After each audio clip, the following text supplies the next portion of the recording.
கர்த்தருடைய பசுத்த நாமத்திற்கு மகிமை உண்டாவதாக. நம்முடைய விலையேற பெற்ற பிரண்ணாம் குடும்பத்திலே வாழ்ந்து கொண்டிருக்கின்ற அன்பு சகோதர சகோதரிகளாகிய விலையேற பெற்ற முத்துக்களே வைரங்களையும் கர்த்தர் தாமே உங்களை இந்த கால நேரத்தில் அதிகமாக தேவன் ஆசீர்வதித்திருக்கின்றார். சென்ற 3 பதிவிலே பரிசேயர்கள் யார் என்பதை பற்றியும் அவர்கள் எப்படியாக இந்த கடைசி நாட்களில் இந்த 7 சபை காலமாக ஜனங்களுக்குள் அதே ஆவி புகுந்து சபை கோட்பாடுக்குள்ள அவர்களை வழிநடத்தி தன்னை போதகர் என்றும் ரபி என்றும் ரெவரண்ட் என்றும் பாஸ்டர் என்றும் இப்படியாக கூப்பிட வைத்து ஜனங்களை தேவனை காணாதபடிக்கு, என் சபைக்கு வந்தா இந்த விதமான ஞானசானம், என் சபைக்கு வந்தா நான் இப்படி கொடுப்பேன், ரிஜிஸ்டர் புஸ்தகத்துல நீங்க பேரை பதிவு செய்யணும், அப்போதான் திருமண காரியங்கள் சாவெடுப்பது, அல்லது எங்க சபைக்கு வந்தா நீங்க இப்படித்தான் ராபோஜனம் பண்ணணும், இரவு நேரத்துல ஒரு சபையில பகல் நேரத்துல இப்படியெல்லாம் அவர்கள் என்ன செய்தார் என்று பவுல் அதை பார்த்து செத்த கிரிகளுக்கு நீங்களாகி பரிபூர்ணமாவதற்கு கடந்து போக என்று பவுல் சொன்னதை பார்த்தோம். இயேசுக்கு சொன்னார், பரிசேயரே, வேதப்பாரகரே, மாயமாலக்காரரே, உங்களுக்கு ஐயோ என்று சொல்லி ஜனங்களை தேவனை காணாதபடிக்கும் பரலோகம் செல்லாதபடிக்கும் கதவை பூட்டி போடுகிறீர்கள். நீங்களும் அந்த பரலோகத்துக்கு போவதில்லை, பரலோகத்துக்கு போகிற சகோதர சகோதரி நீங்க போக விடுவதில்லை என்று இயேசுகிறிஸ்து எப்படி பேசினார் அதையும் நாம் பார்த்தோம். அதே போல ஈப்ரு புஸ்தகத்திலிருந்து ஞானஸ்தானம் எப்படி ஞானஸ்தானத்தை பற்றியும் சபை கூடுதலை பற்றியும், நீ முன்னாக 2 டீமோ பின்னாக 3 டீமோ நீ இயேசு நாமத்தாலேயோ பிதா குமார் ஞானஸ்தானம் பெற்றாலோ இல்ல சாரவின் ரோஜா லீலி புஷ்பம் இப்படி எந்த விதமான ஞானஸ்தானம் பெற்றுக்கொண்டு சபையில சேர்ந்து கொண்டாலோ அதுக்கும் நித்திய ஜீவனுக்கும் சம்பந்தமே இல்லை என்று அதையும் நாம் பார்த்தோம். இப்பொழுது இன்றைக்கு 2ஆம் வருகையிலே இயேசு கிறிஸ்து மறுபடியுமாக பூமியில வெளிப்படுகின்ற பொழுது இந்த ஜனங்கள் ஏன் காண முடியவில்லை? பாருங்கள், 1வது வருகையிலே யெகோவா தேவன் தான் இயேசு கிறிஸ்துவாக வெளிப்பட்டார். இந்த வெளிப்பாடு தேவன் சில பேருக்கு மாத்திரமே தன்னை வெளிப்படுத்தி காண்பித்தார். ஆனால் இரவும் பகலும் வேதாகமத்தை படித்துக் கொண்டு தோராவை படித்துக் கொண்டு நியாயப்பிரமாணத்தில் கீழ்ப்படிந்து மோசனுடைய பிரமாணங்களை ஏற்றுக்கொண்டு இருந்து விசுவாசித்துக் கொண்டிருந்த பரிசேயர் சதுசேயர்கள் தேவனை காண முடியாமல் போய்விட்டது. ஆனால் ஒரு சிறு கூட்டம் மாத்திரம், உலக தோற்றத்துக்கு முன்பாகவே தேவன் தெரிந்து கொள்ளப்பட்ட ஒரு சிறு கூட்டம் ஆகிய சமாரிய பெண்ணாகட்டும், பேதுருவாகட்டும், நாத்தான்வேலாகட்டும், பிலிப்பாகட்டும், பவுலாகட்டும், இப்படிப்பட்ட ஒரு சிறு கூட்டத்தை மாத்திரமே தேவன் தான் அவர்களுக்கு வெளிப்படுத்தி நான் தான் அவர், நான் தான் மெசியா, நான் தான் யெகோவா தேவன் என்று வெளிப்படுத்தி காண்பித்தார். ஆனால் இரவும் பகலுமாக தேவன் வருவார் என்று எதிர்பார்த்து கொண்டிருந்த, மெசியா வருவார் என்று எதிர்பார்த்து கொண்டிருந்த, நீதிமான்களாக வாழ்ந்து கொண்டிருந்த, நியாயப்பிரமாணத்தில் 100% கீழ்ப்படிந்து வாழ்ந்திருந்த பரிசேயரோ சதுசேயரோ நீங்கள் பார்ப்பீரென்றால் தேவனை காணாதபடிக்கு தேவனுடைய வார்த்தைக்கும் மெசியாவுக்கும் அவர்கள் எதிர்த்து நின்றார்கள். அப்ப அதே போல இன்றைக்கும் இயேசு கிறிஸ்து 2வது வருகையிலே வருகின்ற பொழுதும் இதே பரிசேயருடைய ஆவி, இதே சதுசேயருடைய ஆவி என்ன செய்கிறது? மறுபடியுமாக இயேசு கிறிஸ்து 2வது வருகையிலே வருகின்ற பொழுதும் அவரை எதிர்த்து நிற்கும்படி செய்கிறது. பாருங்கள், அப்போ 1வது வருகையிலே இயேசு கிறிஸ்து வருகின்ற பொழுது என்னென்ன செய்தார்? குருடனை பார்க்க வைத்தார், முடவனை நடக்க வைத்தார், மரித்தோரை உயிர் பெற வைத்தார், உள்ளத்தில் இருக்கிற ஆழத்தின் ரகசியங்களை எடுத்து போதிக்க ஆரம்பித்தார், வேத வார்த்தையின் நிறைவேறலாக வந்தார். வேத வார்த்தை அவர் என்ன செய்வார் என்று சொல்லப்பட்டதோ அந்த வார்த்தையை அவர் நிறைவேற்றி காண்பித்தார்.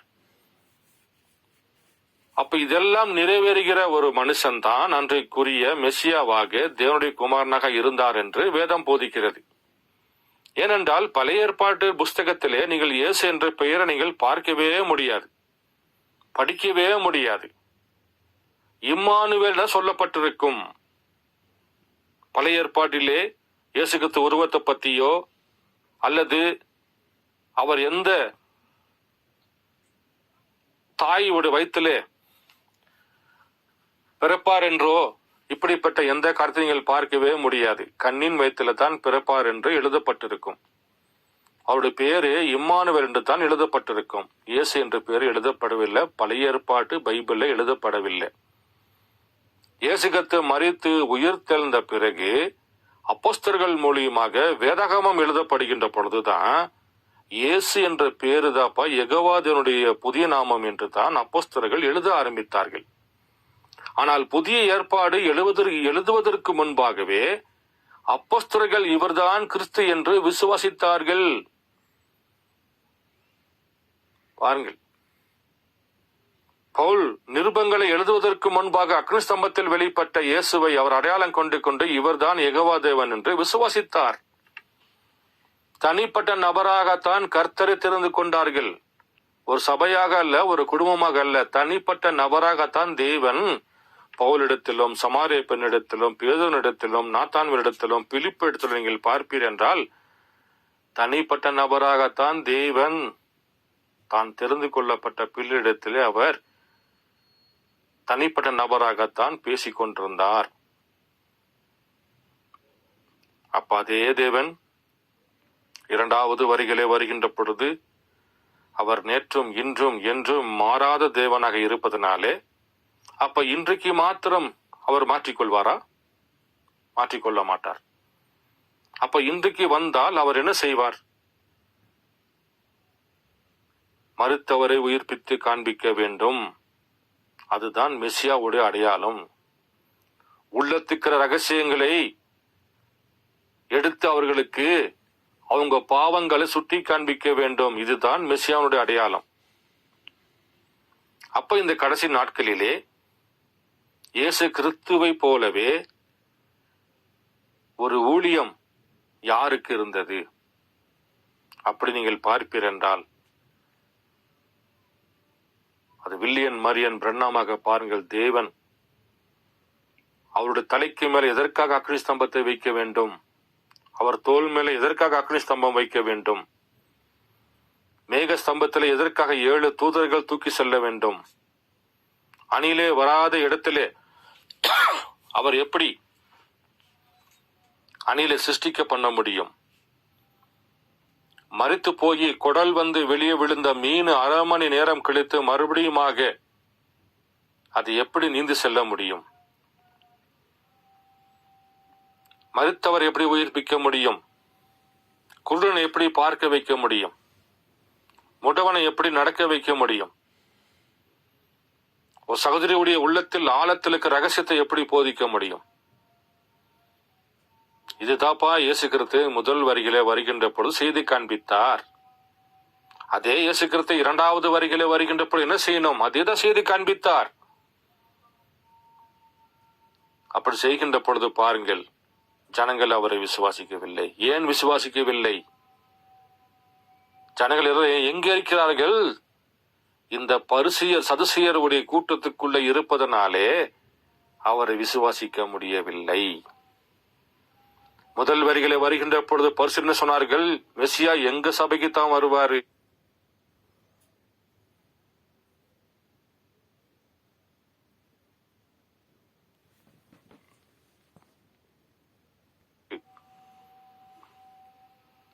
பரிசேயர் என்ன சொன்னா?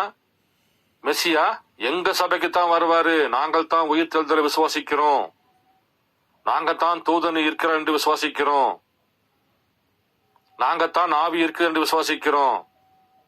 ஆனா சதுசேயர் கூட்டமோ இதெல்லாம் விசுவாசிப்பதில், அதனால தேவன் அவங்கள்ட்ட போக மாட்டார், ஏன்ட்டு தான் வருவார் என்று காத்து கொண்டிருந்தார்கள். ஆனால் முதல் வருகையோ தேவன் ஜனங்கள் மத்தியில தன்னை வெளிப்பட்டி மெசியாவாக காட்ட வேண்டும் என்பதற்காக, உலகத்தின் பாவங்களை சுமப்பதற்காக தேவன் ஜனங்கள் மத்தியில தன்னை வெளிப்படுத்தி காண்பித்தார். அப்ப தேவன் இரண்டாவது வரிகளை வருகின்ற பொழுது எங்க வர வேண்டும்? சபைக்கு வர வேண்டும். வெளிப்படுத்தல் புஸ்தகம் 12ஆம் அதிகாரத்தில் நீங்கள் வாசித்திருப்பீர்கள். சபைக்கு ஒரு குமாரனாக, சபைக்கு ஒரு தீர்க்கதரிசியாக, சபைக்கு ஒரு போதகராக வர வேண்டும் என்று தான் வேதம் போதிக்கிறது. லூக்கா 17:30 வசனத்தை நீங்கள் வாசிப்பீர் என்றால், நோவா காலத்தில் நடந்தது போலவும் சோதோம் நாட்கள் நடந்தது போலவும் மனுஷகுமாரன் வெளிப்படும் நாட்கள் நடக்கும் என்று வேதம் போதிக்கிறதே. அப்படி அந்த மனுஷகுமாரன் யார்? முதல் வரிகளே தேவன் ஜனங்கள் முன்பாக ஜனங்கள் மத்தியிலே தன்னை வெளிப்படுத்தி காண்பித்தார். ஆனால் இவர்களோ சபைக்கு வர வேண்டும் என்று எதிர்பார்த்து கொண்டிருந்தார்கள்.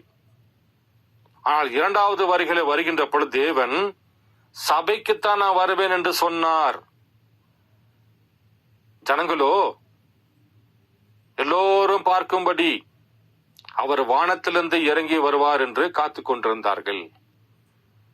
வெளிப்படுத்தல் புஸ்தகம் 3வது அதிகாரம் 20வது வசனத்தை நீங்கள் நான் கொஞ்சம் உங்களுக்கு வாசிக்கிறேன்.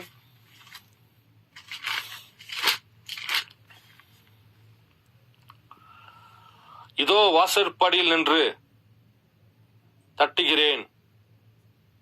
ஒருவன் என் சத்தத்தை கேட்டு கதவை திறந்தால் அவனிடத்தில் நான் பிரவேசித்து அவனோடு போஜன பானம் பண்ணுவேன், அவனும் என்னுடன் போஜன பானம் பண்ணுவான். வேத வார்த்தை இப்படி போதிக்கின்ற பொழுது தேவன் இந்த வார்த்தையின் பிரகாரம் வராமல் வேறு எப்படி வருவார்? அப்ப தேவனே லவோதிக்க சபையுடைய கதவை தட்டினார். 6 சபை காலம் வரைக்கும் தேவன் லவோதிக்க சபை, அதாவது 6 சபை காலம் வரைக்கும் தேவன் சபைக்குள்ள இருந்தார். உன்னிடத்துல குறை உண்டு, நீ மனம் திரும்பு, உனக்கு நான் வெண்குறி கள்ள தரேன். உன்னிடத்தில் நிக்கோலோ மதஸ்தருடைய போதகரும் உண்டு, பீரையமுடைய போதகம் உண்டு, அதை விட்டு நீ விலகு, உன்னை நான் ஜெயம் கொள்ளற வைப்பேன் என்று தேவன் இப்படியாக 6 சபை காலம் வரைக்கும் உள்ளே இருந்துகிட்டு தப்பிதங்களை சுட்டி காண்பித்துக் கொண்டிருந்தார். ஆனா 7ஆம் சபை காலம் வருகின்ற பொழுது, லவோதிக்க சபை காலம் வருகின்ற பொழுது தேவன் சபைக்கு வெளியே இருக்கிறார். ஏனென்றால் சபை வார்த்தையை வெளியே தள்ளிருச்சு. வார்த்தைக்கு பதிலாக சபை ஸ்தாபன கோட்பாடுகள், பாரம்பரியங்கள், சடங்காச்சாரங்களை கொண்டு வந்து சபைக்குள்ள வைத்து விட்டார்கள். எப்படியாக முதல் வரிகளே இயேசு கிறிஸ்து வருவார் என்று காத்து கொண்டிருந்தவர்கள் தான் இயேசு கிறிஸ்துவை புறக்கணித்தார்கள். அதே போல 2வது வரிகளை வருகின்ற பொழுது தேவன் லவோதிக்க சபையின் கதவை தட்டி கொண்டு உள்ளே வருவதற்கு முயற்சி பண்ணி கொண்டிருந்தார். எதற்காக? உங்களிடத்தில் அவர் ராபோஜனம் பண்ணுவதற்காக, உங்களுக்கு அவர் நித்திய ஜீவனை கொடுக்கும்படியாக, திராட்சரசமாகிய அப்பமாகிய தன் வார்த்தையை தேவன் உங்களிடத்திலே பேதுரு பெற்றுக்கொண்ட வெளிப்பாடை பெற்றுக் கொள்ளும்படியாக தேவன் கதவை தட்டி கொண்டிருந்தார். ஆனால் லவோதிக்க சபையோ டாப்பால் போட்டு கிறிஸ்துவை வெளியே தள்ளிடுச்சு. அப்போ லவோதிக்க சபையோட தூதன் தான் கதவு தட்டுகின்றார். அப்ப 1ஆம் சபை காலம் தூதன், எபேசு சபையின் காலம் தூதன் யாராக இருக்கிறார்? பவுலாக இருக்கின்ற பொழுது லவோதிக்க சபையின் கதவை தட்டின தூதன் யார்? பாருங்கள், அது பிரண்ணாமாக இருக்கின்றார். எளிமையாக இயேசு கிறிஸ்துவாக வெளிப்பட்ட பிரண்ணாமை சபை வெளியே தள்ளிவிட்டது. ஏன் வெளியே தள்ளிவிட்டது? சபையோ ஞானசாந்தி மேலே குறியா இருக்கிறது. செகண்ட் குவாலிட்டி ஆகிய கோதுமை மணி அப்பத்தின் மேலே குறியாக இருக்கிறது. ஒருவனை தன்னை மார்க்கனாக மாற்றிக்கொள்வதற்கு அவனுக்கு தன் சபை கோட்பாடினால் நியமிக்கப்பட்ட ஞானசாந்தின் மூலியமாக ரிஜிஸ்டர் புக்கத்தில பெயர் எழுதும்படியாக தான் அவர்கள் அதிக வாஞ்சியாக இருப்பதனாலே வார்த்தை அவர்கள் விசுவாசிக்கவில்லை, அடையாளங்களை விசுவாசிக்கவில்லை, அற்புதங்களை விசுவாசிக்கவில்லை. பிரண்ணாமுடைய தலைக்கு மேல் இருக்கிற அக்னி ஸ்தம்பத்திற்கு என்ன அடையாளம் என்று அறிந்து கொள்ளவில்லை. அவருடைய தோல் மேல் இருக்கிற அக்னி ஸ்தம்பத்திற்கு என்ன அர்த்தம் என்பதையும் அறிந்து கொள்ள முடியவில்லை. இவர்களோ சபை ஸ்தாபன கோட்பாடுக்குள்ளே மூழ்கி இருந்தார்கள். அப்படி இருக்கின்ற பொழுது தேவன் வாசல் நின்று கொண்டு கதவை தட்டினார். சபை கதவல்ல, ஒவ்வொருத்தருடைய விசுவாசியுடைய இருதயத்தின் கதவை தட்டினார். பாருங்கள், முதல் வரிகளிலோ தேவனுக்கு தலை சாய்க்க இடமில்லை. நரிகளுக்கு குகைகள் உண்டு, பறவைகளுக்கு கூடுகள் உண்டு, மனுஷகுமாரனுக்கு தலை சாய்க்க இடமில்லை என்று வேதம் போதிக்கிறது. அதே போல தேவன் லவோதிக்க சபைக்கு வந்தார். எதற்காக? நித்திய ஜீவனை பெறும்படியாக, பரம ரகசியத்தை, பரலோகத்தின் பொக்கிஷங்களை உங்களுக்கு காணும்படியாக தேவன் ஒரிஜினல் ராபோஜனமாகிய கர்த்தருடைய வார்த்தையை கொண்டு வந்தார். நித்திய ஜீவனை கொண்டு வந்தார். வேத வார்த்தைகளை ஆராய்ந்து பாருங்கள். அதனால தான் நித்திய ஜீவன் உண்டு. திராட்சரசத்துல அல்ல, கோதுமை மணி அப்பத்துல அல்ல, ஞானஸ்தானத்துல அல்ல, ராபோஜனத்துல அல்ல, உங்கள் பெயர் ரிஜிஸ்டர் புக்கத்துல எழுதி வைப்பதனால் அல்ல. நித்திய ஜீவனோ கர்த்தருடைய வார்த்தையில இருக்கிறது என்று தேவன் உங்களுக்கு லவோதிகா சபையின் கதவை தட்டி உங்களிடத்தில் அப்பத்தையும் திராட்சரசத்தையும் புசிக்கும்படியாக தேவன் ராபோஜனமாகிய ஒரிஜினல் குவாலிட்டி ஆகிய ஜீவிக்கிற வார்த்தையை தேவன் கொண்டு வந்தார். ஜனங்களோ கதவை திறக்கவில்லை. பரிசேயரை போல மறுதலித்து விட்டார்கள். அவருடைய கோட்பாடுகள் தேவனை காணாதபடிக்கு மறுதலிச்சு போட்டது. அவருடைய சபையின் எண்ணங்கள், படித்த படிப்பின் மூலியமாக வருகிற போதனைகள் அனைத்துமே பாருங்கள், மாம்சத்தில் வெளிப்பட்ட மெசியாவை காணாதபடிக்கு தள்ளிவிட்டு விட்டது. பாருங்கள் எப்படி எளிமையாக தேவன் மோசம் செய்தார். அப்படி என்றால் தேவன் என்ன செய்ய வேண்டும் என்று இரண்டாவது வரியிலே அவர் பரம ரகசியத்தை வெளிப்படுத்த வேண்டும். முத்திரையை உடைக்க வேண்டும். முத்திரையை உடைத்தால் தான் சபை எடுக்கப்பட முடியும். பரம ரகசியங்களை வெளிப்படுத்தி சபை ஸ்தாபனத்திலிருந்து மாட்டிக்கொண்டிருக்கின்ற தன்னுடைய பாகமாக மனவாட்டியை வெளியே கொண்டு வர வேண்டும் என்றால் முதல் வரிகளை எப்படிப்பட்ட ஒரு அற்புதங்கள் அடையாளங்கள் நடைபெற்றதோ அதே போல இரண்டாவது வரிகளை வருகின்ற பொழுது இயற்கைக்கு அப்பாற்பட்ட ஒரு அடையாளங்கள் நிகழ்த்தினால்தான் இவர் யார் என்று அடையாளம் கண்டு கொள்ள முடியும். இயேசுகிறிஸ்து முதல் வரிகளை வருகின்ற பொழுது பார்ப்பீர் என்றால் இவராகவே தேடி சென்று அநேக மக்களுக்கு முன்பாக இயற்கைக்கு அப்பாற்பட்ட அற்புதங்களும் அடையாளங்களும் செய்கின்ற பொழுதுதான் இவர் யார் என்பதை வேத வார்த்தை கொண்டு ஆராய்ந்து பார்த்தார்கள். அதே போல தேவன் பிரண்ணாமாக வருகின்ற பொழுது அநேக அற்புதங்கள், அநேக அதிசயங்கள், மரித்தவரை உயிர்ப்பிக்கிறது, குருடனை பார்க்க வைப்பது, இது யாரோட அடையாளம்? இது மெசியாவோட அடையாளம். இயேசுக்கு அதை என்ன செய்தாரு பாருங்கள். தீர்க்கதரிசி என்றால் தேவனிடத்துல முழங்கால் படிட்டு, கர்த்தாவே ஒரு சகோதரனுக்காக ஜெபிக்கிறேன், அவருடைய நோய்களை நீங்கள் குணமாக்க வேண்டும் என்று தேவனிடத்தில் ஜெபிக்கின்ற பொழுது தேவன் அந்த ஜெபத்தை கேட்டு ஒரு நாளோ 2 நாளோ கழித்து தேவன் அவர்களுக்கு பதிலை கொடுப்பார். அதை பெற்றுக்கொண்டு அந்த ஜெபிக்கப்பட்ட சகோதரனிடத்துல போய் சொல்பவர் தான் ஒரு தீர்க்கதரிசி. உதாரணமாக நீங்கள் மிகாவையை பார்க்கலாம். மிகையா யெசோபாத் கேட்ட உடனே அவர் பதில் சொல்லல, எனக்கு டைம் கொடுங்க. இல்ல மிகையா, ஆகாப் சொல்லிட்டாரு, 400 தீர்க்கதரிசி சொல்லிட்டாங்க, நீங்க போருக்கு போன வெற்றி பெற்று சொன்னாங்க, நீங்க தான் தீர்க்கதரிசி என்று ஆகாப் சொன்னாரு, அதனால உங்கள்கிட்ட கேட்கிறோம், எனக்கு டைம் கொடுங்க, நான் கர்த்தரை ஜெபித்து நான் வந்து சொல்லுகிறேன். அதுதான் தீர்க்கதரிசியுடைய அடையாளம். ஆனால் மெசியாவோட அடையாளம் என்பது சமாரே பெண்கிட்ட பேசுகின்ற பொழுது அவள் உள்ளத்தில் இருக்கிற பாவத்தை எடுத்து தேவன் பேசுவது.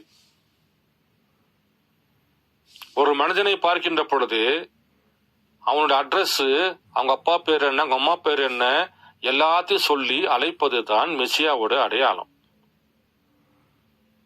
பாருங்கள், மெசியாவுடைய அடையாளத்துக்கும் தீர்க்கதரிசிக்கும் எவ்வளவு வித்தியாசம் உண்டு என்று பாருங்கள். அப்போ இன்றைக்கு பிரண்ணாமுக்கு முன்பாக வந்து நிற்கிற சகோதரியாகட்டும் சகோதரனாகட்டும், சகோதரியே உன் பெயர் எது, நீ இந்த இடத்திலிருந்து வந்திருக்கின்ற, அல்லது உனக்குள்ள புற்றுநோய் இருக்கிறது, அல்லது உனக்குள்ள இருதய கோளாறு உள்ளது என்று பாருங்கள், பெயரை சொல்லி தேவன் அழைத்தார். அப்படி என்றால் அவர் யார்? மெசியா. மெசியா எப்பொழுதுமே ஒரு தீர்க்கதரிசியாக இருப்பார் என்று தான் வேதம் போதிக்கிறது. மெசியா பூமிக்கு வருவார் என்றால் அவர் ஒரு தீர்க்கதரிசியாக இருப்பார். அப்போ இந்த கடைசி நாட்களிலே புரஜாதிக்கென்று கொடுக்கப்பட்ட தீர்க்கதரிசி யார்? அவரே வில்லியன் மரியன் பிரண்ணமாக இருக்கின்ற பொழுது அந்த தீர்க்கதரிசியாகவே தேவன் மெசியாவாக பூமியில வெளிப்பட்டு விட்டார். வேதத்தை ஆராய்ஞ்சு பாருங்க. பிரண்ணாமுடைய ஊழியத்தையும் வேத வார்த்தையும் நீங்க ஆராய்ஞ்சு பாருங்க. ஆனா இவங்க என்ன பண்ணிட்டாங்க? அவர் கள்ள போதகர்ன்ட்டாங்க. சபை ஸ்தாபனங்கள் என்டம் சர்ச் தவிர எல்லோருமே வில்லியன் மரியன் பிரண்ணாமு ஒரு கள்ள தீர்க்கதரிசி, ஒரு கள்ள போதகர் என்று அவர்கள் முத்திரை போட்டுட்டாங்க. ஆனா என்டம் சர்ச்சுக்காரர் என்ன பண்ணிட்டாங்க? அவரு பிரதர் பிரண்ணாம், அவர் வெறும் தீர்க்கதரிசி தான், அவர் மெசியாவல்ல, அவர் தேவன் அல்ல, அவர் இயேசு அல்ல என்று இந்த என்டம் சர்ச் என்ன பண்ணிருச்சு? அவரை டிக்ளேர் பண்ணி விட்டுருச்சு. அப்போ தேவனாலே முன்குறிக்கப்பட்ட பிள்ளைகளாகிய பேதுரு சமாரிய பெண்ணை போல இந்த கடைசி நாட்களில் ஒருத்தர் இருக்க வேண்டுமே. பரிசுத்தர் போல இந்த சபை ஸ்தாபனங்கள் இருக்கின்ற பொழுது, இயேசு கிறிஸ்து மெசியாவாக பிரண்ணமாக வெளிப்படுகின்ற பொழுது, அப்போ ஒரு சின்ன கூட்டம் அங்க இருக்கணுமே. அந்த சின்ன கூட்டத்துக்கு தேவன் தன்னை வெளிப்படுத்தி காண்பிக்கணுமே. அப்படியாக இருக்கின்ற பொழுது தேவன் தன்னுடைய முன்குறிக்கப்பட்ட பிள்ளைகளுக்கு தன்னை எப்படி வெளிப்படுத்தி காண்பிக்கிறார் என்பதை பத்தி ஒரே ஒரு பேரா மாத்திரம் உங்கள் வாசத்தை காண்பிக்கிறேன். ஏனென்றால் ஒரு பானை சோற்றுக்கு ஒரு சோறு மாத்திரமே பதமாக இருக்கும். பானைக்குள்ள கையை விட்டு எல்லாத்தையும் போட்டு அமுக்கி அமுக்கி அமுக்கி அமுக்கி எடுத்தீங்கன்னாக்கா அது யாருமே சாப்பிட முடியாது.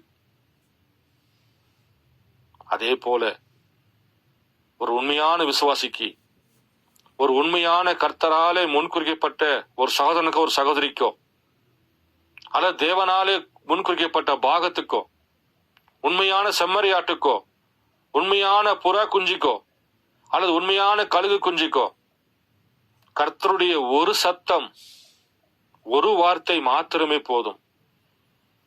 அது எல்லாத்தையும் விட்டுட்டு தன்னுடைய மேய்ப்பனுடைய சத்தத்துக்கு அது செவி கொடுக்கும் என்று வேதம் போதிக்கிறது. அப்படியாக நான் உங்களுக்கு ஒரே ஒரு பேரா மாத்திரம் நான் வாசித்து காண்பிக்கிறேன். முதலில் நாம் வேதாகமத்தில் சென்று அதை படித்து விட்டு பிறகு 3வது வேதாகமத்திலே நான் வாசிக்கிறேன். வெளிப்படுத்தல் புஸ்தகம் 5வது அதிகாரம் 1 ஒரு 4 வரைக்கும் நான் வாசிக்கிறேன். அன்றையும் உள்ளும் புறமும் எழுதப்பட்டு 7 முத்திரைகளால் முத்திரைக்கப்பட்டிருந்த ஒரு புஸ்தகத்தை சிங்காசனத்தின் வீட்டிற்குரிய வலது கரத்தில் கண்டேன். புஸ்தகத்தை திறக்கவும் அதன் முத்திரைகளை உடைக்கவும் பாத்திரவான் யார் என்று மிகுந்த சத்தமிட்ட கூறுகிற பலமுள்ள ஒரு தூதனையும் கண்டேன். வானத்திலாவது பூமியிலாவது பூமியின் கீழாவது ஒருவனும் அந்த புஸ்தகத்தை திறக்கவும் அதை பார்க்கவும் கூடாதிருந்தது. ஒருவனும் அந்த புஸ்தகத்தை திறந்து வாசிக்கவும் அதை பார்க்கவும் பாத்திரவானாக காணப்படாததினால் நான் மிகவும் அழுதேன்.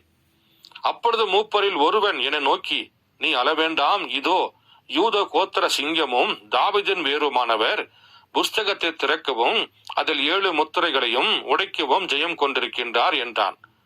அப்பொழுது இதோ அடிக்கப்பட்ட வண்ணமாய் இருக்கிற ஒரு ஆட்டுக்குட்டி சிங்காசனத்திற்கும் 4 ஜீவன்களுக்கும் மூப்பர்களுக்கும் மத்தியில் நிற்க கண்டேன். அது 7 கொம்புகளையும் 7 கண்களையும் உடையதாக இருந்தது. அந்த கண்கள் பூமி எங்கும் அனுப்பப்படுகிற தேவனுடைய 7 ஆவிகளாம். அந்த ஆட்டுக்குட்டியானவர் வந்து சிங்காசனத்தில் உட்கார்ந்தவருடைய வலது கரத்திலிருந்து புஸ்தகத்தை வாங்கினார். பாருங்கள், 7 வசனமும் நீங்கள் பார்ப்பீர் என்றால் முத்திரையை உடைப்பதற்கு பரலோகத்திலும் ஆள் இல்லை, அதாவது தகுதியானவர் இல்லை. 2வது, பூமியில் நம்ம வாழ்றோமே, இந்த பூமியில வாழுகின்ற எந்த மனிதனுக்கும், அதாவது இன்க்ளூடிங் தீர்க்கதரிசியாகட்டும், போதகராகட்டும், அப்போஸ்தலராகட்டும், அல்லது பெரிய பிஷப் ஆகட்டும், யாராக இருந்தாலும், ஒரு நீதிமானாக வாழுகின்ற ஒரு மனிதனானாலும் தீர்க்கதரிசி ஆனால் கூட அவங்களுக்கு அனுமதி இல்லை. ஒரு தீர்க்கதரிசி தான் உடைப்பார் என்றால் பைபிள்ல போட்டிருக்கும், அல்லது ஒரு அப்போஸ்தலன் தான் உடைப்பார் என்றால் அப்போஸ்தலன் உடைப்பார் என்று பைபிள்ல போட்டிருக்கும். இங்கேயோ வானத்திலும் பசுத்தவான்கள், வானத்திலும் யாருக்கும் அனுமதி இல்லை. பூமியில் இருக்கிற அப்போஸ்தலனாகட்டும், போதகராகட்டும், யாரா இருந்தாலும் சரி, தீர்க்கதரிசியாகட்டும், அவங்களுக்கும் அனுமதி இல்லை.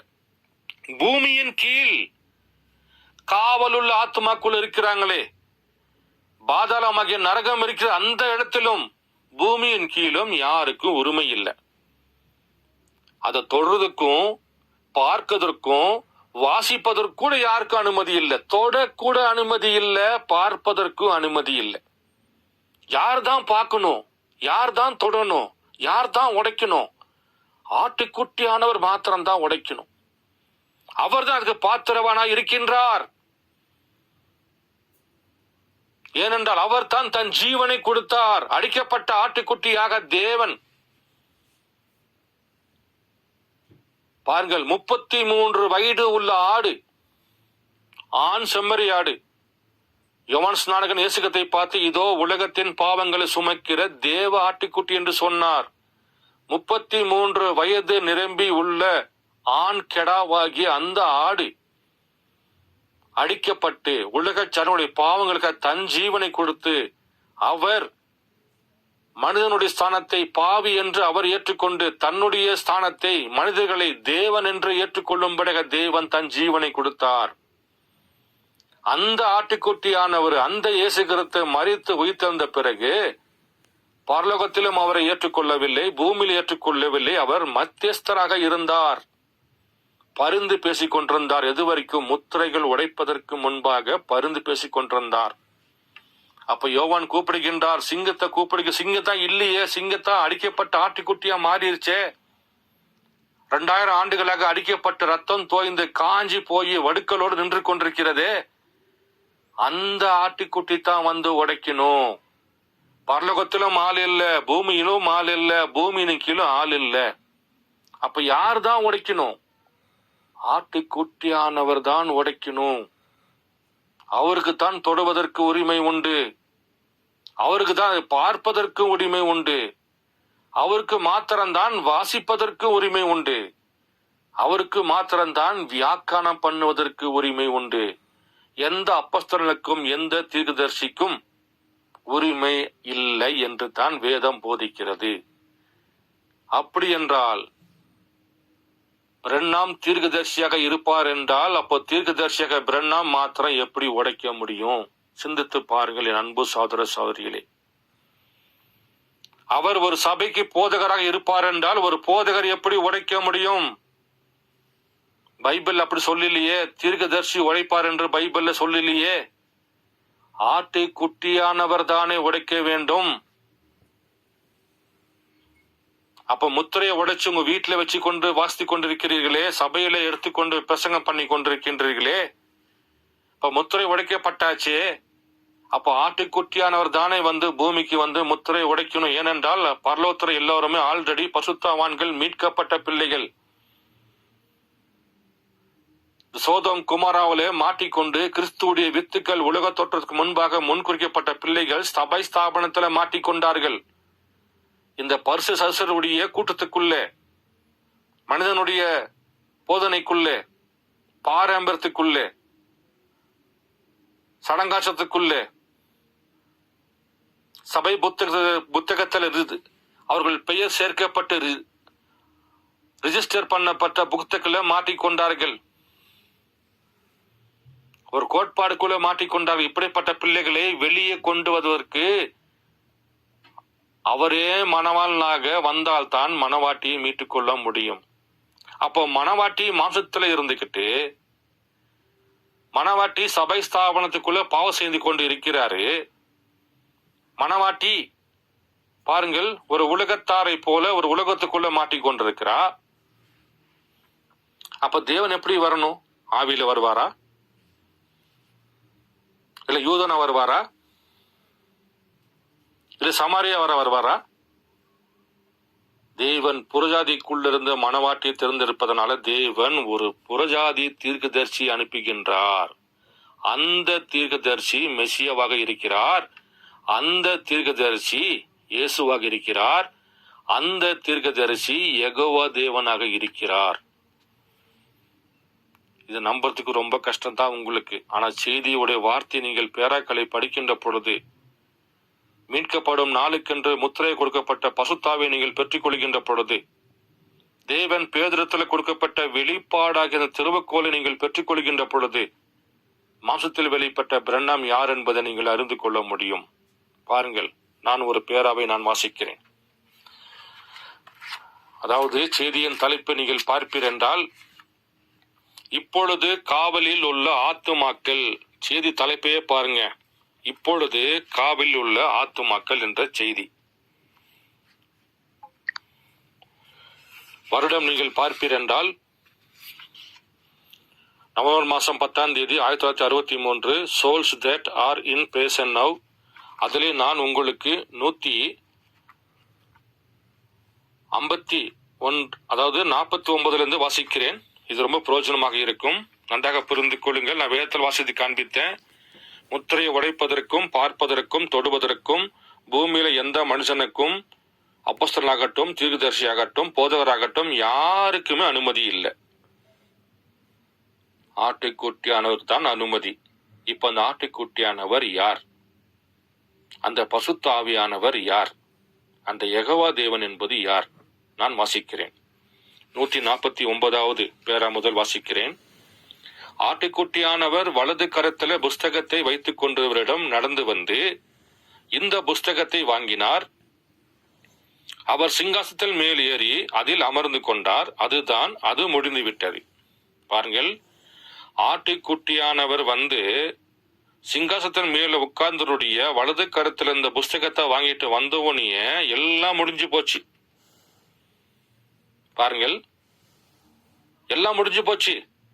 அப்ப எந்த நாமத்தை ஞானஸ்நானத்தை கொடுத்து யார நீங்க மனவாட்டியாக மாற்ற முடியும்? ஆட்டுக்குட்டியானதான் மனவாட்டிய எடுத்துக்கிட்டாரு. அப்படி என்றால் நீங்கள் சபை நடத்தி கொண்டு யாரை நித்திய ஜீவனுக்கு வழிநடத்த முடியும்? பாருங்கள், அது முடிந்து விட்டது. எப்பொழுது முத்திரைகள் வெளிப்பட்ட போது கடைசி நபர், அவர் மீட்டுக்கொண்ட அனைத்துமே அங்கு ஒன்றுமே இல்லை. அவர் மீட்க வந்தார். அவர் ஏன் 40 ஆண்டுகளுக்கு முன்பு மீட்கப்படவில்லை? 2000 ஆண்டுகளுக்கு முன்பு ஏன் மீட்கப்படவில்லை? அவர்களின் பெயர்கள் ஜீவ புஸ்தகத்தில் இருந்தது. அவர் அங்கே நிற்க வேண்டும். ஏனெனில் அவர்களை மீட்பது தேவனுடைய நோக்கமாக இருந்தது. அவர்களுடைய பெயர்கள் உலக தோற்றத்துக்கு முன்பே ஆட்டுக்குட்டியானவருடைய ஜீவ புஸ்தகத்தில் எழுதப்பட்டிருந்தன. ஆட்டுக்குட்டியானவரும் மடிக்கப்பட வேண்டும் என்று. அப்ப இந்த ஆட்டுக்குட்டியானவரும் மடிக்கப்பட வேண்டும். ஏனென்றால் அவருடைய பெயர் தான் முதலில் எழுதப்பட்டிருக்கிறது ஆட்டுக்குட்டி ஜீவ புஸ்தகத்தில். பாருங்கள், அவர்களும் புஸ்தகத்திலே சேர்க்கப்பட்டிருந்தார். அடிக்கப்பட்ட ஆட்டுக்குட்டியானவர் திரும்ப வந்து பரிந்து பேசுகிறார். அவரை கவனியுங்கள். அநேக போலிகளும் மற்றெல்லாருமே எழும்புவார்கள்.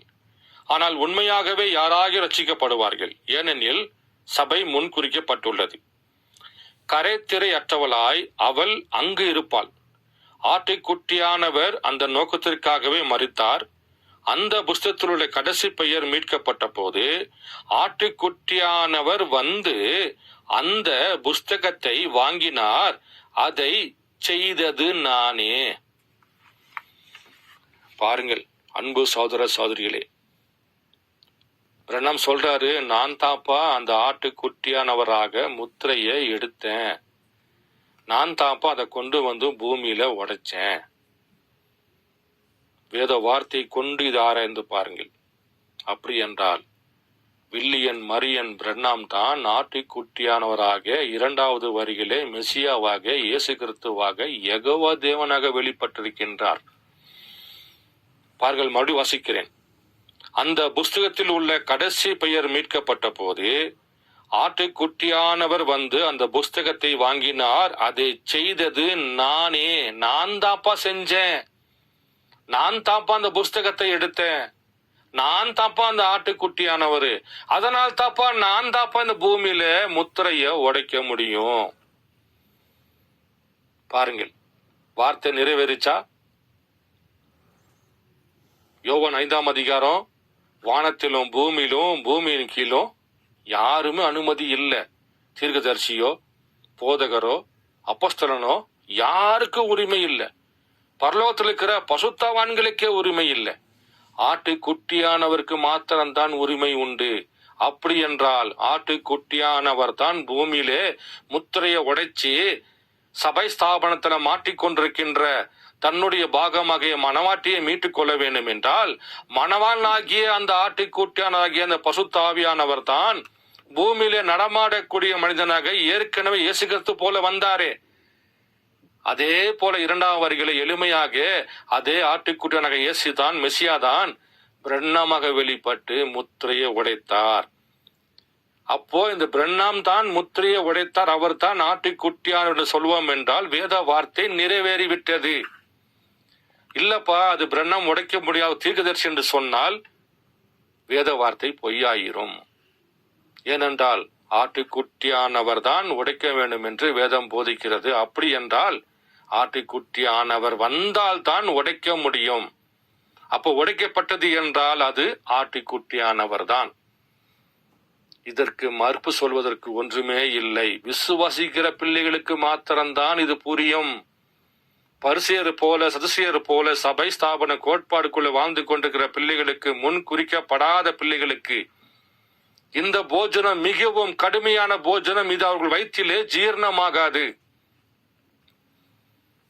செம்மறியாடாக தேவன் யாரை உலக தோற்றத்துக்கு முன்பாக அவர்கள் பிறக்கின்ற பொழுது செம்மறியாடாகவே பிறந்திருக்கின்றார்களோ, அவர்கள் பிறக்கின்ற பொழுது புறாவின் தன்மையோடு பிறந்திருக்கிறார்களோ, அவர்கள் பிறக்கின்ற பொழுது கழுகு குஞ்சுகளாக பிறந்திருக்கின்றார்களோ, அந்த பிள்ளைகளுக்கு தான் கர்த்தர் இந்த வார்த்தை நித்திய ஜீவனை பெற்றுக் கொள்ளும்படியாக தேவன் பேதுரு கொடுக்கப்பட்ட பரலோகத்தின் திருவுக்கோளை தந்திருக்கின்றார். இது தாங்க நித்திய ஜீவன் செல்கிற பாதை. இது தாங்க கர்த்தர் கொடுக்க வந்த போஜனம். என் அன்பு சகோதர சகோதரிகளே, பாருங்கள், தேவ தூதர்களும் சேராபீன்களும் 24 மூப்பர்களும் மிருக ஜீவன்களும் எல்லோருமே தங்கள் கிரீடங்களை கழற்றி வைத்து சிங்காசனத்திற்கு முன்பாக விழுந்து நீர் ஒருவரை பாத்திரராய் இருக்கிறீர் என்றனர். யோவான் நான் ஆமேன் என்று கூச்சலிட்டதை வானத்திலும் பூமியிலும் அனைத்துமே கேட்டன. பூமியிலுங்க யாருங்க கேட்டது? பாருங்கள், நாங்கள் சாட்சியாக இருக்கின்றோம். ஆமேன் என்று நாங்கள் சொல்லுகின்றோம். பாருங்கள், பரலோகமே பிரண்ணாமை தொழுது கொள்கின்ற பொழுது இன்னைக்கு நீங்களும் நானும் தொழுது கொள்வதற்கு எதுக்குங்க பயப்படணும்? தயவு செய்து வெளிப்படுத்தல் புஸ்தகம் 5ஆம் அதிகாரத்தை வாசித்து பாருங்கள். பிறகு இப்பொழுது காவல் ஆத்ம செய்தியில 151 152 வாசித்து பாருங்கள். ஆட்டுக்குட்டியானவர் தான் முத்திரை உடைக்க வேண்டும் என்று வேதம் போதிக்கிறது. அந்த ஆட்டுக்குட்டியானவர் தான் நான் தாப்பா, பிரண்ணாம் தாப்பா ஆட்டுக்குட்டி என்று இந்த 3வது வேதகம் போதிக்கிறது. அப்படி என்றால் வந்தவர் யார்? அவரே மெசியா, அவரே ஏழையும். இவரை மறுதலிக்கிற ஊழியன் தாப்பா இன்னைக்கு பரிசேயர் சதுசேயர் ஊழியமாக இருக்கிறது. அப்போ நீங்க எங்க இருக்கிறீங்க? பரிசேயர் சதுசேயர் ஊழியத்துக்குள்ள இருக்கிறீங்களா, இல்ல பேதுரை போல பரலோகத்தின் திருவுக்கோளை பெற்றுக் கொண்டீர்களா?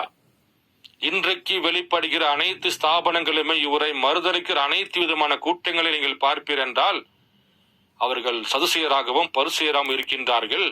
அவர்களால் முதல் வருகையிலும் தேவனை காண முடியவில்லை, 2வது வருகையிலும் அவர்கள் தேவனை காண முடியவில்லை. ஆனால் கர்த்தரால் முன்குறிக்கப்பட்ட பிள்ளைகளோ முதல் வருகையிலும் தேவனை கண்டு கொண்டார்கள், 2வது வருகையிலே வருகின்ற பொழுதும் தேவனை கண்டு கொண்டு பரலோகத்தின் திருவுக்கோளை பெற்றுக் கொண்டார்கள். இந்த வெளிப்பாடுதான், இந்த ரகசியம்தான். பிரண்ணாம் தான் மெசியா வென்று, பிரண்ணாம் தான் ஏழை வென்று வெளிப்பாடு பெற்றுக் கொள்வதுதான் இன்றைக்கு பரலோகத்தின் திருவுக்கோளாக இருக்கிறது. முதல் வரிகளை வருகின்ற பொழுது இயேசுதான் தேவனுடைய குமாரன், இயேசுதான் யெகோவா தேவன் என்று வெளிப்பாடை பெற்றுக் கொண்ட பேதுரு கொடுக்கப்பட்ட திருவுக்கோளாக இருக்கிறது. அன்பு சகோதர சகோதரி, இது மிகவும் கடினமான, உங்களுடைய வயிற்றில் இது சாப்பிட்டீங்கன்னா ஜீரணமாவது கஷ்டம்தான். ஆனால் முன்குறிக்கப்பட்ட பிள்ளைகளுக்கு இது ஜீரணமாகிவிடும், புறாக்களுக்கு இது ஜீரணமாகிவிடும், கழுகு குஞ்சுகளுக்கு ஜீரணமாகிவிடும். அப்படி என்றால் நீங்கள் எங்கே இருக்கிறீர்கள்? பரிசேயர் கூட்டத்துக்குள்ளேயா, அல்லது சதுசேயருடைய கூட்டத்துக்குள்ளேயா, அல்லது தேவனுடைய பிள்ளையாகிய மணவாட்டி கர்த்தருடைய சரீரமாகிய பாகமாகிய அந்த கிறிஸ்துக்குள்ள வார்த்தைக்குள்ள நீங்கள் பசுத்தாவின் மூலியமாக முத்திரை போடப்பட்டிருக்கிறீர்களா? உங்களையே நீங்கள் ஆராய்ந்து பாருங்கள். இந்த வேத வார்த்தை கொண்டு தனிப்பட்ட நபர கர்த்தருக்குள்ள வாருங்கள். தேவன் சபை அழைப்பதில்லை, தேவன் ஒரு குடும்பத்தோடு தன்னை அழைப்பதில்லை, தேவன் தனிப்பட்ட நபரை அழைக்கின்றார். நீங்கள் தனிப்பட்ட நபராக கிறிஸ்துக்குள்ள வரும்படி கர்த்தர் உதவி செய்வாராக. ஆமீன்.